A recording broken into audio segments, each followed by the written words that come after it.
पूर्णिया सांसद पप्पू यादव को लॉरेंस बिश्नोई के नाम पर धमकी देने वाला महेश पांडे गिरफ्तार हो गया है। आरोपी का लॉरेंस बिश्नोई से कोई संबंध नहीं है। तो देखिए, लॉरेंस बिश्नोई के नाम पर पप्पू यादव को धमकी मिलने के बाद खूब चर्चा हुई।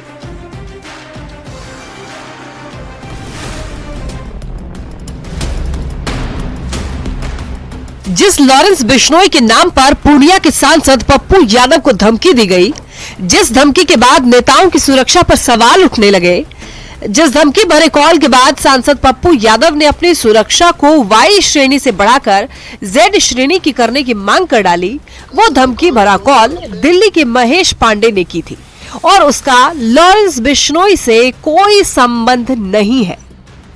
इधर कोई लॉरेंस बिश्नोई वगैरह कोई ऐसा कुछ नहीं, उनसे कोई एंगल नहीं है जिसमें इनका जुड़ाव उस तरह से।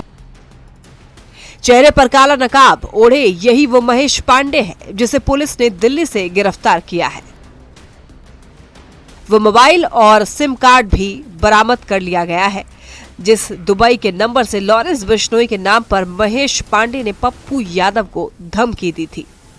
इस मोबाइल में जो इस्तेमाल सिम था, इसके थ्रू उनसे धमकी दी गई थी, जो सिम और मोबाइल रिकवर कर लिया गया है। ये दिल्ली के रहने वाले महेश पांडे, पिता कृष्ण कुमार पांडे, सेक्टर 4 नई दिल्ली के रहने वाले हैं।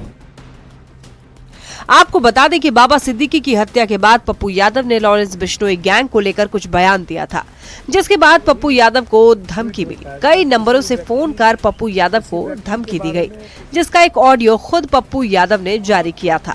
इसके बाद पप्पू यादव ने सुरक्षा बढ़ाने की मांग की और सरकार पर भी निशाना साधा था। लेकिन महेश पांडे की गिरफ्तारी के बाद ये बात साफ हो चुकी है कि जिस व्यक्ति ने सबसे पहली बार फोन कर पप्पू यादव को धमकी दी, उसका लॉरेंस बिश्नोई गैंग से कोई संबंध नहीं है। न्यूज़ 18 के लिए पूर्णिया से कुमार प्रवीण की रिपोर्ट। लॉरेंस बिश्नोई के नाम पर पप्पू यादव को धमकी मिलने के बाद खूब चर्चा हुई और ऐसे में यह जानना जरूरी है कि कौन है लॉरेंस बिश्नोई, क्यों उसके नाम पर महेश पांडे ने पप्पू यादव को धमकी दी। तो पहले लॉरेंस बिश्नोई के बारे में जान लेते हैं। देखिए, दरअसल लॉरेंस बिश्नोई पंजाब का रहने वाला है और जिसकी गिनती इस समय देश के सबसे बड़े गैंगस्टर में होती है। बिश्नोई 2016 से जेल में बंद है और वहीं से अपने गैंग को वो चला रहा है। लॉरेंस बिश्नोई के ऊपर करीब 50 मामले दर्ज हैं और ऐसा माना जाता है कि लॉरेंस के गैंग में देश भर में करीब 700 शूटर्स हैं, जिसमें 300 शूटर अकेले पंजाब के हैं। ये संख्या ये बताती है कि लॉरेंस बिश्नोई का नेटवर्क कितना बड़ा है। लॉरेंस बिश्नोई का नेटवर्क सिर्फ भारत ही नहीं बल्कि विदेशों तक फैला हुआ है, जिसमें जर्मनी, कनाडा और अमेरिका जैसे देश शामिल हैं। लॉरेंस बिश्नोई के बड़े गुर्गे या कहे कि उसके गैंग के जो बड़े बदमाश हैं, वो है उसका भाई अनमोल बिश्नोई, गोल्डी बराड़ जो विदेश में रहता है और रोहित गोदारा। अब ऐसे में सवाल यह है कि जब लॉरेंस बिश्नोई 2016 से जेल में बंद है तो फिर गैंग कैसे चलाता है, तो आइए वो भी जानते हैं। देखिए, कई रिपोर्ट्स की अगर माने तो लॉरेंस का जो गैंग है, लॉरेंस बिश्नोई जो है वो VoIP के जरिए कॉल करता है। आपको ये बता दें कि VoIP मतलब voice over internet protocol. Internet से कॉल किया जाता है और ऐसी कॉल को ट्रेस कर पाना बहुत मुश्किल है। तो अब सबसे बड़ी बात यह है कि लॉरेंस गैंग ने कई बड़े अपराध किए हैं जिनकी चर्चा पूरे देश में हुई और जिसकी वजह से लॉरेंस का खौफ हर तरफ देखा जा रहा है। और यही नहीं, महेश पांडे जैसे लोग उसके नाम पर धमकी देकर दुश्मनी साध रहे हैं। तो आइए लॉरेंस गैंग के बड़े कांड भी जान लेते हैं। देखिए, लॉरेंस बिश्नोई गैंग ने पंजाबी गायक सिद्धू मूसेवाला की हत्या की जिम्मेवारी ली। श्री राजपूत करणी सेना के अध्यक्ष सुखदेव सिंह गोगोमेडी की हत्या करा दी और यही नहीं, बॉलीवुड एक्टर सलमान खान के अपार्टमेंट गैलेक्सी पर गोली चलवाई और हाल ही में महाराष्ट्र के पूर्व मंत्री बाबा सिद्दीकी की हत्या में भी लॉरेंस गैंग का नाम सामने आ रहा है। अब चूंकि बाबा सिद्दीकी से सलमान खान की नजदीकी थी, तो इसी वजह से इसकी चर्चा खूब हो रही है। अब ऐसे में ये समझिए कि पप्पू यादव ने बाबा सिद्दीकी की हत्या के बाद लॉरेंस बिश्नोई को लेकर के बयान दिया था। तो ऐसे में महेश पांडे ने इसी का फायदा उठाया और लॉरेंस के नाम पर कॉल करके पप्पू यादव को धमकी दे डाली। हालांकि पुलिस का यह कहना है कि पप्पू यादव को कई नंबर से धमकी मिली है। ऐसे में बाकी नंबरों की अभी जांच पड़ताल की जा रही है। फिलहाल अब तक की जांच में यह सामने आया है कि महेश पांडे का लॉरेंस गैंग से कोई संबंध नहीं है, लेकिन बाकी धमकी देने वालों का लॉरेंस से संबंध है या नहीं, ये जांच पूरी होने के बाद ही पता चल पाएगा। तो फिलहाल ये समझ आया कि जो व्यक्ति पप्पू यादव को जिसने कॉल की और धमकी दी, उसका कनेक्शन लॉरेंस बिश्नोई के गैंग से बिल्कुल भी नहीं है। जांच पड़ताल की जा रही है। सिम कार्ड और मोबाइल भी बरामद कर लिए गए हैं। तो चलिए बढ़ते हैं खबरों में आगे और अब बात करेंगे झारखंड की। तो देखिए, झारखंड में रणभेरी बच चुकी है और अब सभी राजनीतिक दल अपने अपने पक्ष में माहौल बनाने की कवायद में जुटे हुए हैं। तो ऐसे में 4 नवंबर को पीएम मोदी भी झारखंड आ रहे हैं। गढ़वा और कोल्हान में पीएम मोदी की 2 सभाएं हैं, जिस पर सियासत भी खूब हो रही है। रिपोर्ट देखिए।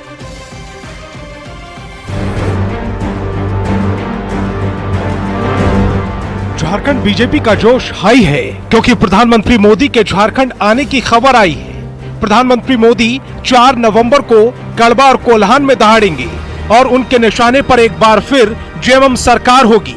झारखंड बीजेपी को उम्मीद है कि प्रधानमंत्री मोदी की दहाड़ कोल्हान और संथाल परगना की 32 सीटों पर कमल खिलाने में मदद करेगी। प्रधानमंत्री जी भी भगवान बिरसा मुंडा की धरती पर बार बार आना चाहते हैं और जनता भी उनको बार बार सुनना चाहती है। इसलिए माननीय प्रधानमंत्री जी की सभा ऐतिहासिक होगी और बहुत ही प्रभावकारी होगी और जनता मिजाज मन बना चुकी है भारतीय जनता पार्टी के नेतृत्व में ये सरकार बनाने के लिए, डबल इंजन की सरकार बनाने के लिए। हालांकि प्रधानमंत्री मोदी के इस झारखंड दौरे को जेएमएम, कांग्रेस और आरजेडी वाला गठबंधन विफल बता रहा है। उनका मानना है कि प्रदेश की जनता हेमंत सोरेन को फिर सत्ता दिलाने का मन बना चुकी है।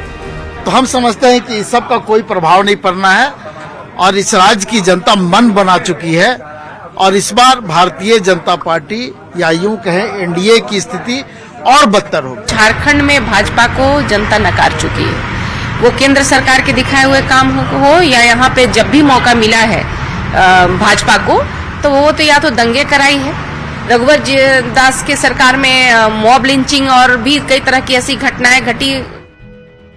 हालांकि सीनियर पत्रकार श्याम किशोर का मानना है कि प्रधानमंत्री मोदी के नेतृत्व वाली बीजेपी को चुनाव लड़ना बेहतर तरीके से आता है, लिहाजा प्रधानमंत्री मोदी का दौरा बीजेपी के लिए बहुत उम्मीदों भरा है। देखिए, इम्पैक्टफुल तो मेरे ख्याल से रहना चाहिए, इसलिए रहना चाहिए कि भाजपा को मैं जो महसूस कर रहा हूं, खास करके मोदी काल की भाजपा को चुनाव लड़ना आता है। 13 और 20 नवंबर को झारखंड में मतदान है और 23 नवंबर को नतीजे आने हैं। देखना दिलचस्प होगा कि कोल्हान और संथाल परगना में प्रधानमंत्री मोदी की रैली वोटरों के मन पर कितना असर छोड़ती है और बीजेपी कितनी सीटें बटोरती है। न्यूज़ 18 के लिए रांची से गौरव झा की रिपोर्ट। 4 नवंबर को झारखंड में पीएम मोदी की 2 रैलियां हैं। एक रैली गढ़वा में तो दूसरी चाईबासा में। अब देखिए, इन 2 रैलियों के जरिए प्रधानमंत्री नरेंद्र मोदी झारखंड की 32 सीटों को साधेंगे, जिसमें संथाल परगना की 32 सीट और कोल्हान की 14 सीट शामिल है। संथाल परगना और कोल्हान दोनों को ही झारखंड मुक्ति मोर्चा का गढ़ माना जाता रहा है। पहले बात संथाल परगना की कर लेते हैं। तो देखिए, 2019 के विधानसभा चुनाव की अगर बात करें तो 2019 के चुनाव में महागठबंधन का रिजल्ट जबरदस्त रहा था, जो इस बार इंडिया गठबंधन के रूप में है। 2019 में जेएमएम के खाते में 9 सीट और कांग्रेस के खाते में 5 सीट आई थी, जबकि बीजेपी को महज 1 सीट से ही संतोष करना पड़ा था। सुरक्षित सीटों की अगर बात करें तो संथाल में एसटी वर्ग के लिए 7 सीटें सुरक्षित हैं, जबकि एससी वर्ग के लिए 1 सीट सुरक्षित है। 2019 में संथाल की एसटी वर्ग के लिए सुरक्षित 7 की 7 सीट जेएमएम ने जीत लिया था, जबकि बीजेपी को सभी 7 सीटों पर दूसरे स्थान पर रहना पड़ा। अब जरा अगर कोल्हान की बात करें, कोल्हान की सियासत को समझते हैं, तो देखिए, कोल्हान में कुल 14 सीटें हैं। अब 2019 में कोल्हान में भी बीजेपी का सफाया हो गया था। 14 में से 11 सीटों पर जेएमएम को जीत मिली थी। 2 सीटें कांग्रेस के खाते में गई थी, जबकि 1 सीट पर तब की बाबूलाल मरांडी की पार्टी जेवीएम को जीत मिली थी और इस बार बाबूलाल मरांडी बीजेपी में है और बीजेपी के प्रदेश अध्यक्ष भी हैं। हालांकि 2019 के पहले झारखंड का गढ़ माने जाने वाले कोल्हान में भी मोदी लहर का असर दिखा था। 14 में से 6 सीट पर बीजेपी और 2 सीट पर बीजेपी की सहयोगी आजसू को जीत मिली थी। यानी मोदी मैजिक के जरिए बीजेपी ने जेएमएम के गढ़ को भेद दिया था। तो इस बार कोल्हान का समीकरण भी पूरा बदल गया है। जेएमएम नेता और पूर्व सीएम चंपाई सोरेन बीजेपी में आ गए हैं। चंपाई सोरेन को कोल्हान टाइगर कहा जाता है। मधु कोड़ा की पत्नी गीता कोड़ा भी बीजेपी में आ चुकी है। जगन्नाथपुर सीट पर कोड़ा परिवार का वर्चस्व रहा है। रघुवर दास का भी कोल्हान से संबंध है। रघुवर दास के आपको बता दें कि रघुवर दास के रूप में पहला गैर आदिवासी सीएम मिला झारखंड को और रघुवर दास की बहू बीजेपी से चुनाव लड़ रही है इस बार। तो अब बीजेपी 2014 की तरह ही पीएम मोदी की देखिए 2 रैलियों के जरिए संथाल परगना की 18 और कोल्हान की 14 सीटों को यानी कि कुल 32 सीटों पर बढ़त बनाने की तैयारी में है इस बार। तो इस तरीके से ये जो पूरा समीकरण है इसे समझा जा सकता है। इसका कितना असर होगा ये देखने वाली बात होगी। बढ़ते खबरों में आगे देखिए, जेडीयू प्रवक्ता नीरज कुमार ने तेजस्वी यादव पर सवाल खड़ा किया है और पूछा कि आखिर लालू प्रसाद को राजनीतिक रूप से किसने नजरबंद किया है। नीरज कुमार के बयान के बाद राजनीतिक माहौल गरमाया हुआ है और वार पलटवार का दौर भी शुरू हो गया है।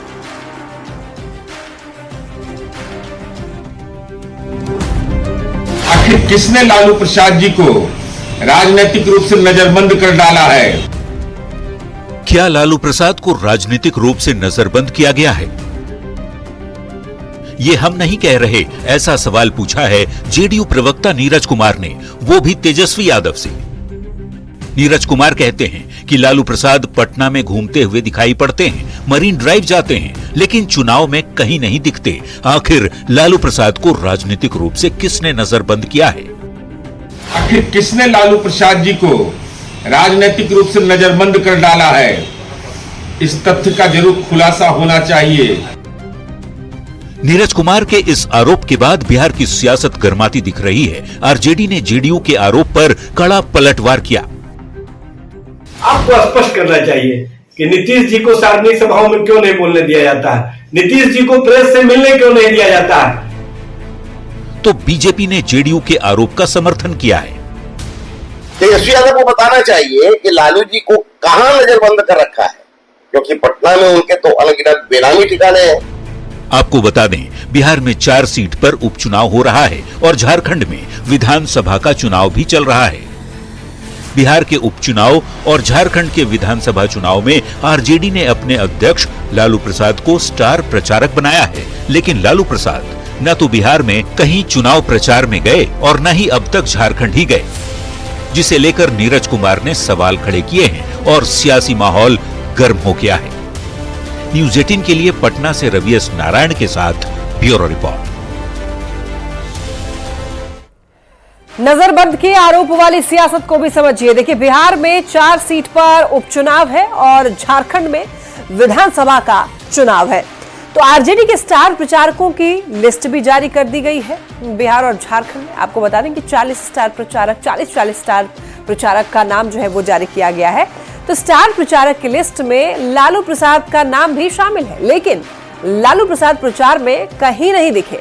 तो अब जेडीयू के नीरज कुमार ये सवाल पूछ रहे हैं, लालू प्रसाद को किसने नजरबंद किया है, जिसके बाद अब सियासी बयानबाजी भी तेज हो चुकी है। तो खबर को आप इस तरीके से समझिए कि लालू प्रसाद को कई गंभीर बीमारी है। लालू प्रसाद का किडनी ट्रांसप्लांट हुआ है। किडनी के मरीज को धूल धक्कड़ से बचने की सलाह दी जाती है। चुनावी रैली में काफी भीड़ भी होती है, तो चुनावी रैली में जाने से लालू प्रसाद की तबीयत जो है वो बिगड़ सकती है। तो एहतियात के तौर पर एहतियातन लालू प्रसाद चुनावी कार्यक्रम से दूर रहते हैं। स्टार प्रचारक की लिस्ट में नाम रहने से नीरज ने सवाल किया है। अब जिसके बाद सियासत काफी ज्यादा तेज हो चुकी है कि लालू प्रसाद जो है वो राजनीतिक तौर पर इतना ज्यादा एक्टिव क्यों नहीं है। तो क्या किसी ने उनको नजरबंद कर दिया है? चूंकि स्टार प्रचारक में उनका नाम शामिल है, लेकिन वो स्टार प्रचारक का काम नहीं कर रहे हैं, यानी कि वो कहीं भी जाकर के चुनाव के लिए प्रचार प्रसार नहीं कर रहे हैं। तो चलिए अब